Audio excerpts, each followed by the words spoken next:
to accept that the fear that we had कि क्या हो जाएगा क्या हो जाएगा क्या हो जाएगा, वो हो चुका है. हम एक ऐसे देश में हैं जहां हमारे देश के सुप्रीम कोर्ट एक ही जजमेंट में ये भी कहता है कि बाबरी मस्जिद का टूटना अनलॉफुल था, और फिर उसी जजमेंट में उन्हीं लोगों को रिवॉर्ड भी करता है जिन्होंने मस्जिद तोड़ी थी. बहुत खूब, बहुत खूब. तो आ चुका है.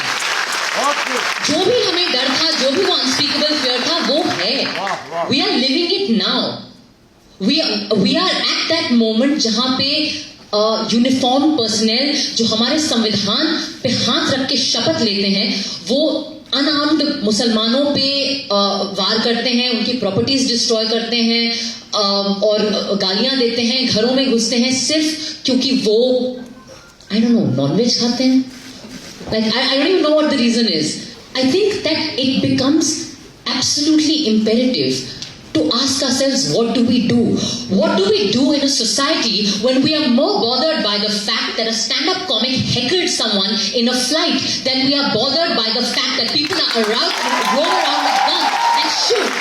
What do we do with this concept of civilization that doesn't consider murder wrong but considers impoliteness to be a crime? What do we do with that concept of civilization? What do we do when the people who are supposed to enforce law and order do not believe in the law themselves? That is the question to ask ourselves. We are ruled by a government that does not believe in our constitution. We are ruled by police forces that do not believe in the constitution. It seems we are now in a situation where our courts are not sure whether they believe in the constitution or not. What then do we do? And it seems to me that, as everyone has said, that path is clear to us, and it has been shown to us by y'all, whoever of y'all have been part of the protests, by the students, by the women, and by the citizen protesters. It is to resist. And I think, just taking a cue from what Rasika said, I think it's imperative to understand that this is not one government. This is that same shitty ideology, and I'm sorry I'm not being polite, because you know what? Your politeness. Really, your politeness. Yeah, because really this is all we have anymore as law-abiding citizens. At least it's not yet criminal to swear. And I think, taking a cue from what Rasika said, it is to understand that this is a 90-year project. This project began in 1925.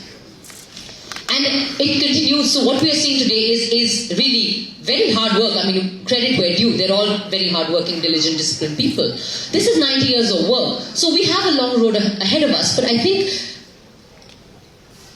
that hate and that enemy, it's not just in one government or one people or one jackass minister who makes a speech that incites some young, bigger jackass to pick up a gun.